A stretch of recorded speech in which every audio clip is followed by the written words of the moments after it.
অসমৰ প্ৰতিজন ব্যক্তিৰ যিটো হিয়াৰ আমোঠ আমাৰ জুবিন গাৰ্গক আমি হেৰুৱাইছোঁ সেই দুখ আমি পাহৰিব পৰা নাই আৰু আমি সকলোৱে মৰমে মৰমে উপলব্ধি কৰিছোঁ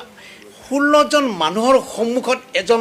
জুবিন হেৰুৱাই গৈছে এই কথা আমি সহ্য কৰিব পৰা নাই আৰু নোৱাৰোঁ এই কথাখিনি আমি যেহেতু সকলোৱে উপলব্ধি কৰিছোঁ এই কথাখিনিক আমি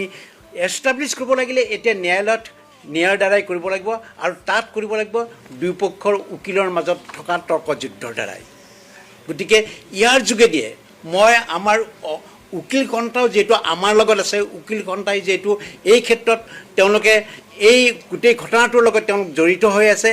আমাক ছাপোৰ্ট দি আছে গতিকে মই কাটৰ অনুৰোধ কৰোঁ তেওঁলোকেও যাতে এই ন্যায়ৰ কি গতিৰে কি ধৰণে আগবাঢ়িলে আমাৰ এই ক্ষেত্ৰত আমি ফলৱতী হ'ম আমি ছাকচেছ হ'ম সেই কথাখিনি তেওঁলোকে আমাক গাইড কৰিব লাগে কাৰণ তেওঁলোকে নিয়ম জানে তেওঁলোকে ন্যায় জানে আৰু তেওঁলোকে আমাক যি ধৰণে আগুৱাব দিয়ে আমি সকলোৱে আগবাঢ়ি যোৱাত প্ৰস্তুত আছোঁ